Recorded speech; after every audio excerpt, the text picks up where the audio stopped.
Hi, I'm Rachel, and this is my October 2023 book haul. I tried filming this video a little earlier. My camera was on really limited battery. It did not appreciate that. So now I'm back a bit later in questionable sunlight, but it'll hopefully be a very quick little video and everything will go back to normal. I get nervous with this camera sometimes. But anyway, yeah, I have three books to show you this month, and they all revolve around a little bit of a theme. And I should say the first two books have a little sub-theme in that I've already read or I'm almost finished reading them, so purchase is justified. So the first book I have to show you is This Dark Descent by Kaylin Josephson.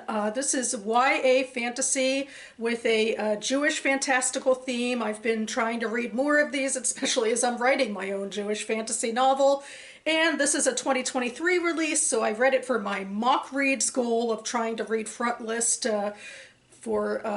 it's my sort of response to the Goodreads Choice Awards, where I don't always read the buzziest titles. I don't necessarily think this one will make it onto the Goodreads Choice Awards, but I was glad to give it a go.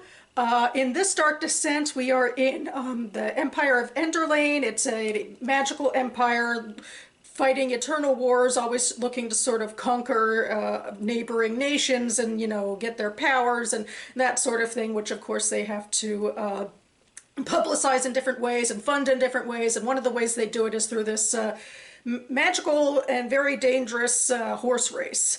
And the two main characters are drawn into this horse race by two feuding members of high society lording families. One of them wants the horse ranch of one of the main characters, so he forces her to enter, and if she loses, he'll get her horse ranch. Her name is Makira. She's a jockey, and her father is an enchanted horse breeder, but she's not allowed to use an enchanted horse, so she and her benefactor from the other noble family or lordly family turn to Ari, or Ariel, who is a Kinnish golem maker. Kinnish is the stand-in for Judaism, and golems are actually a part of Eastern European lore, and so golems are made from clay, and so she rides a clay enchanted horse that doesn't look enchanted. And the Kinnish relationship in Enderlane is somewhat similar to European history in that they're this lower sort of class of people whose home was taken away from them, and they sort of live underneath society. And Ari has a shaded past of her own, some skeletons in her closet, and she's looking for security in the capital. And so anyway, we go from there, and the race is cutthroat on its own, and then there's all sorts of behind the scenes political machinations and backstabbing and world building, which can be a little convoluted, but for me, I was engaged enough, especially by how Judaism plays a part in it, that I'm looking forward to the sequel. The second book is also a Jewish fantasy release from 2023. This is The Pomegranate Gate by Ariel Kaplan. I kind of feel like, of the two of these, if either is going to make it onto the Goodreads Choice Awards, it'll probably be this one, but I'll see how it goes. But anyway, this is a portal fantasy story, and so there's a real world component, but really Kaplan sets it in sort of a made-up world based on the real world still, so she could have a little magic in it.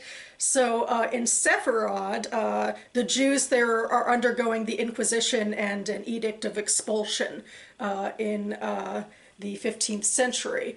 And so the characters in this story are forced to migrate away from their home.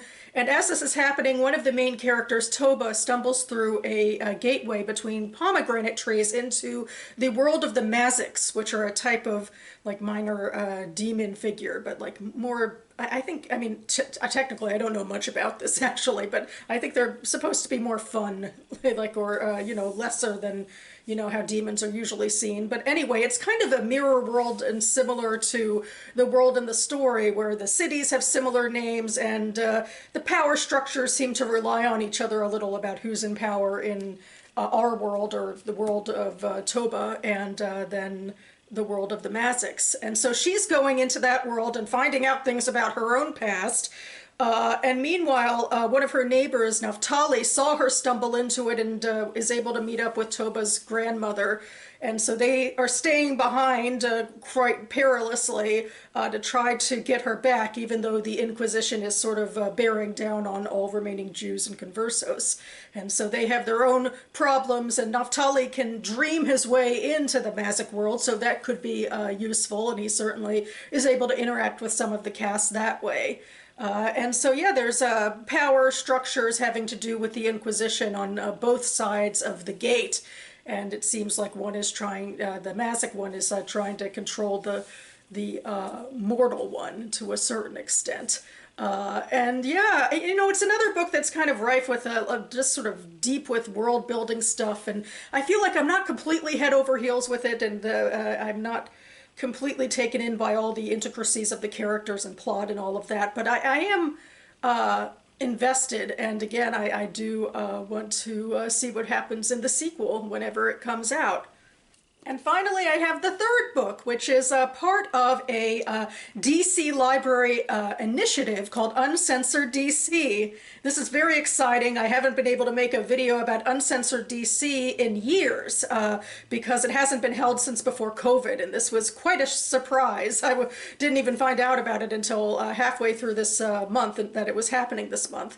But Uncensored DC is a scavenger hunt that focuses on banned books. And it started, I guess, 2015, 2016, something like that. And they pick 6 banned books that have been banned in parts of the US or in different countries based on a certain theme. And they commission a local artist to give them these types of covers. I mean, well, this is the cover style for this year. And together the spines make a picture. This one's a snake in the grass, but you wouldn't be able to tell it from just this book. And the 6 books are hidden in library branches and a couple library branches, and then they also reach out to local DC businesses, so that the whole point is also to, you know, strengthen that partnership and get some people to shop locally. And they drop hints on social media every day, and yeah, they have what they say is hundreds of books hidden around the city. And I decided not to participate fully this year for a variety of reasons, although part of me regrets that, especially since I feel like this year is a lot less cutthroat than years past. But I did find this book, and I wanted to show it here because it's of a similar theme to my other books. But first I'll start with the quote from the author and the book on the front of the Uncensored DC cover, which is, "I didn't learn about our people from a textbook." And inside is A Snake Falls to Earth by Darcy Littlebadger, which is YA fantasy with a Native American indigenous spin to it. So that was exciting to me, and I thought that kind of went with the other 2 books I acquired this month, well, because it's a fantasy, but also taking inspiration from real-life cultures and marginalized cultures especially. So yeah, I think this one takes place in our world with some magical components coming in, maybe a portal fantasy again, but I am looking forward to ultimately getting to it. And that about covers it for me now. I will leave the Goodreads links to all 3 of these books listed down below if you'd like more information. I'm so relieved that I've gotten to the end of this video and my camera seems to be back to normal, especially since we are officially at the end of October, which means next month in November is November, and I tend to do a fair bit of vlogging in November for NaNoWriMo, so it'd be nice to have a working camera. Of course, everything has to cause me anxiety just before I need to gear up for Nano, but in fact, I do hope to squeeze in one video before my Nano vlogs, like maybe my page 112 tag into the early part of November, so stay tuned for that. And in the meantime, I hope everyone celebrating has a happy or spooky Halloween. It's actually also my niece's 10th birthday today, which is very exciting and somewhat freaky. But it's an incredible feeling that she's been around for a whole decade now. So yeah, I have special affinity now for the last 10 years for Halloween myself. So anyway, and I'll also link to the Uncensored DC scavenger hunt down below if you'd like to learn more about that. And yeah, without further ado, thanks so much for watching, everyone, and I'll see you next time.